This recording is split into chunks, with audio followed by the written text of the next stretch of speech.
अगर आप छोटी छोटी बातों से भी परेशान हो जाते हो, दिन भर अनेक बात आती हैं छोटी छोटी और आप अनेक पटक परेशान होते रहते हो, तो ये बात प्रमाणित होती है कि आपकी जीवन की जो साइकोलॉजी है, जो आपका मनोविज्ञान है, जो नज़रिया है आपकी जीवन को देखने की, वो कहीं ना कहीं पर फेल है, वो असफल साबित हो गई। क्योंकि हम इस नज़रिया से, इस सोच की स्थिति से, इस साइकोलॉजी से, इस फिलोसॉफी से स्थितियों से पार आने का प्रयास करते हैं, मगर आ नहीं पाते। अभी तक हम आ नहीं पाए, तो आगे भी हम आ नहीं पाएंगे। इसलिए हमको ऐसी सोच अपने जीवन में डालनी है जो नई हो, जो जीवन को बदल दे, जिसके कारण ना आपका संसार ही अलग दिखाई पड़ने लग जाए। तो ऐसी सोच, ऐसी नज़रिया, ऐसी फिलोसॉफी क्या हो सकती है जिसको अप्लाई करने से ना आपका जीवन बदल जाए। तो पहले तो हम ये समझना है, जो हमारी बासी सोच है, जो फेल्ड है, जिसके कारण हम परेशानियों से बाहर आ नहीं पाते, वो क्या है, उसको देखना चाहिए। वो सोच है, जो भी हमारी स्थिति होती है, जैसे कि बिना वजह तनाव में रहने की स्थिति हो, चाहे भविष्य की किसी बात से चिंता आने वाली बात हो, या भूतकाल की किसी बात का स्मरण से होने वाला दुख हो या डर हो, तो ऐसी स्थिति में हमारी पुरानी सोच हमको ये कहती है कि ऐसा मेरे साथ क्यों होता है, मुझे ऐसा तनाव क्यों होता है बिना वजह, और भविष्य की चिंता मुझे क्यों होती है, नहीं होना चाहिए। तो हम इस तरह ना सोचते हैं, मेरे साथ ऐसा क्यों हो रहा है और नहीं होना चाहिए। जब हम कहेंगे तो अब हम उसके साथ फिर फाइट करने लग जाएंगे, और वो संघर्ष होगा जीवन में, सदा वो संघर्ष बना रहेगा। उस मनोद्वंद्व में हम जिएंगे, क्योंकि ये जो स्थिति है हमारी, वो कभी बदलेगी तो नहीं, मगर हम उसको बदलने की कोशिश करते रहेंगे, उसको वहाँ हटाने का प्रयास करेंगे, उस चिंता को, डर को, तनाव को, और वो हटेगा भी नहीं, और हम संघर्ष करना कभी छोड़ेंगे भी नहीं। तो इस स्थिति में हमारा जीवन व्यतीत हो जाएगा और हम कहीं पहुँचेंगे भी नहीं। तो अब आपको वो नई समझ क्या है जिसको अप्लाई करना है, वो ये है, आपको जो भी हो रहा है, जो स्थिति है आपकी, भय की, चिंता की, तनाव की, टेंशन की, उसको आपको ये नहीं कहना कि ये क्यों हो रहा है मुझे, क्योंकि यही सोच हमारी पुरानी बासी सोच है ना। इसमें हम इस तरह सोचते हैं, मेरे साथ वो नहीं होना चाहिए, और वो स्थिति अच्छी है कि गलत है, उसकी व्याख्या वो भी पुरानी होती है। किसी बात का आपके जीवन में घटना, किसी बात की घटना घट जाने से आपको अच्छा होगा कि बुरा होगा, आपको पता नहीं हो सकता। अभी देखने में वो बुरी लगती है, मगर उसके कारण आपको अच्छा भी हो सकता है। मगर हमारी जो व्याख्या है परंपरागत, वो एकदम विरोध करने में लग जाएगी। नकारात्मक चीज़ें हैं, इनको अवॉइड करना चाहिए, नियंत्रण करना चाहिए, बस में रखना चाहिए। तो ये हमको सोसाइटी के द्वारा समझा गया, फैमिली से भी हमने ये सीख के आया। जो भी वृत्ति उठेगी आप उसको ना दमन कर लो, उसका नियंत्रण करो, अपने कंट्रोल में रख लो। तो ये हमको सिखाया गया। तो इस दृष्टि के साथ हम चीज़ों को ना कंट्रोल करने का प्रयास करते हैं। जो हमने कहा कि उसके कारण हम फेल हो जाते हैं, संघर्ष कभी बंद नहीं होता।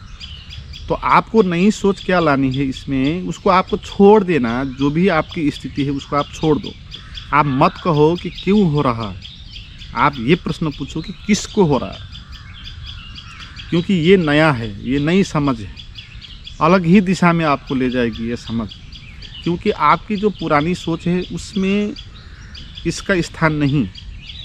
आपको कभी भी किसी ने नहीं समझाया कि आपको जो होता है ना उसको छोड़ो, आप उसका इंक्वायरी करो कि किसको हो रहा है। प्रश्न आएगा मुझको, तो फिर आप वो मैं क्या है उसको जानने में लग जाओ, उसकी इंक्वायरी करो। तो ये हमको किसी ने सिखाया नहीं, इसलिए हमारी एक बिल्कुल नई सोच होगी हमारे लिए।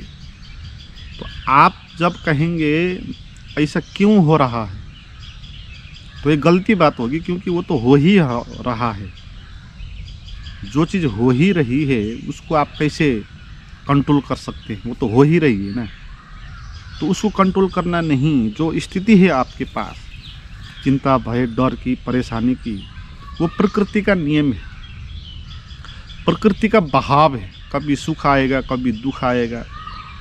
जैसी नदी बहती है, हवा चलती है, बादल उड़ते हैं आकाश में, आते हैं जाते हैं, काला बादल आता है, नीला बादल आता है जाता है।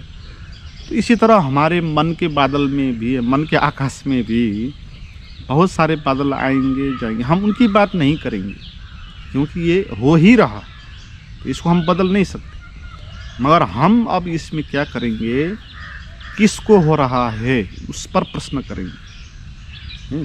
तो आंसर आएगा कि मुझ पर, मुझको हो रहा है। तो फिर आपको कहना है कि मैं कौन हूँ। देखो, जो हमारी पुरानी सोच है ना, वो फेल क्यों हो रही है, वो इसीलिए फेल होती है क्योंकि वो भ्रांति पर आधारित। हम जब कहते हैं मैं, मुझको हो रहा है, यानी मैं कौन हूँ, तो वहाँ पर ना पुरानी सोच आपको एक गलत व्याख्या देती है। जहाँ आप ये कहते हो कि आप यानी आदमी हो, ये शरीर वाले हो, इस जात धर्म व्यवस्था वाले हो, धनी गरीब हो, गोरा काला हो, आप ये हो। तो वो जो आप हो ना, मैं, तो उसके बारे में जो धारणा है ना, वो धारणा ही भ्रांत है। इसलिए आपकी फिलोसॉफी, आपका मनोविज्ञान ही गलत हो गया, क्योंकि आप जो हो वो नहीं हो जो सोसाइटी ने आपको कहा कि आप ये हो। सोसाइटी ने आपको कहा कि आप आदमी हो, आप शरीर हो, आप हिंदू हो, मुसलमान हो, धनी हो, गरीब हो। जो आपको कहा, आपका नाम दिया, रियल में आप तो वो नहीं हो, है। तो आपको देखना चाहिए कि आप कौन हो। बिना नाम के क्या आप हो सकते हो? आपका नाम तो कुछ समय बाद ही दिया गया, तो उससे पहले भी आप थे। आप कहते हो मैं धनी हूँ, जब धन नहीं था आपके पास तब भी आप थे, तो वो आप कौन हो? आप इस जात का हो, आप उस जात पे अगर नहीं पैदा होते, अगर आप उस जात को छोड़ देते, दूसरी जात पे, दूसरी धर्म आप मान लेते, तभी आप तो रहते हो।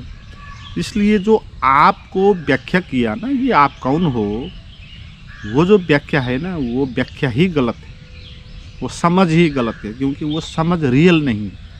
आप तो जो भी हो सकते हो, वो तो बिना नाम के ही हो सकते हो, बिना जात के, बिना धारणा के, बिना पैसे के, ऐसे आप हो सकते हो ना। आपका अस्तित्व जो होगा ना रियल, तो वो कुछ और ही होगा। तो हमने अभी तक इस तरह सोचा नहीं अपने बारे में कि मैं कौन हूँ। तो जो सोसाइटी ने कह दिया, हम उसी को मानने लगे कि मैं ये हूँ। फिर उससे हमारी एक फिलोसॉफी पैदा हुई जीवन में, फिर मैं हूँ, मैं ये हूँ, तो फिर मुझे ये करना है, इस तरह कंट्रोल करना है चीज़ों को। तो ये दृष्टि आ गई और हम इस जंजाल में फंस गए हैं। तो यहाँ पर आपको फिर से समझना है कि आप कौन हो, और धारणाओं को बीच में नहीं लाना, क्योंकि जो चीज़ें होगी तो धारणा नहीं हो सकती। घर कभी भी नहीं होता। जो घर शब्द होता है वो तो उसको जनाने के लिए एक संकेत दिया जाता है। वास्तविक घर तो बाहर ही होता है ना। जैसे पेड़ कहते हो आप, जो आप पेड़ कहते हो वो तो एक धारणा है, एक कॉन्सेप्ट है कि हम इसको पेड़ कहेंगे, कोई लोग उसको ट्री कहेंगे, तो उनका बिलीफ सिस्टम है। मगर जो रियल पेड़ है वो कुछ और ही है, उसको हम टच कर सकते हैं, उसको छू सकते हैं। तो ऐसा मैं रियल क्या है जो धारणा नहीं है, जो कोई धर्म नहीं, कोई जात नहीं, कोई शरीर नहीं, कोई लिंग नहीं, जो प्योर एग्जिस्टेंस है आपका, वो क्या है? तो उसको इंक्वायरी करना है आपको। तो ये प्रश्न के साथ इंक्वायरी होगी। जो कुछ भी होगा आप छोड़ दो कि वो होगा, हो रहा है, उसको गलत भी मत कहो, सही भी मत कहो। आप उससे बाहर ही आप दूसरे प्रश्न पे आप चिंतन करना प्रारंभ कर दोगे, किसको हो रहा है। मुझको हो रहा है तो मैं कौन हूँ।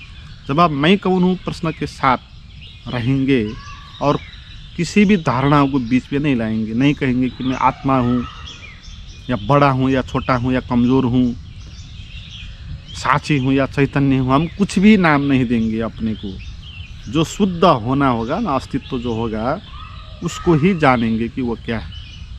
तो वहाँ जाके आप पाएंगे आप इस तरह कोई मैं नहीं हो जैसे आप अपने को समझते हो। जो आपकी बासी सोच है ना, बासी सोच के द्वारा जो आप समझते हो कि आप हो, वो आप नहीं हो। आप एक शुद्ध अस्तित्व हो जिसका कोई नाम नहीं, जिसका कोई शरीर नहीं, जिसका कोई जाति नहीं।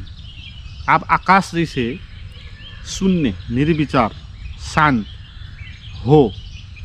वो कोई पर्सन नहीं हो, एज ए पर्सन, कोई व्यक्ति नहीं हो। आप यूनिवर्स हो, आप अस्तित्व हो। तो ये बात आपको पता चलेगी आप कौन हो की बात।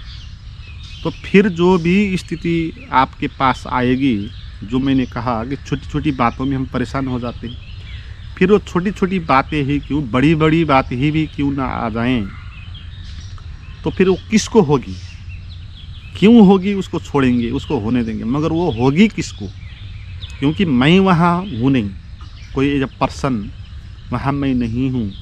तो आप ही नहीं रहोगे वहाँ एक एग्जिस्टेंस प्योर रहेगा। तो फिर किसको होगा परेशानी, किसको होगा चिंता, किसको होगा डर।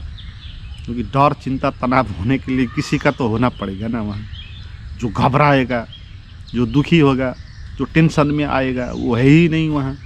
आप एक प्योर एग्जिस्टेंस हो। तो फिर आपके सामने से सब तनाव, चिंता, डर, ये सब एकाएक बंद हो जाएंगे आना, और आप एक पारदर्शी हो जाओगे।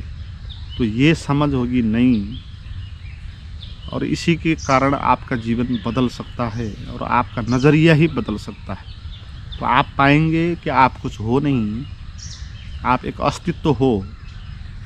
तो फिर आपको अब तनाव हो नहीं सकता।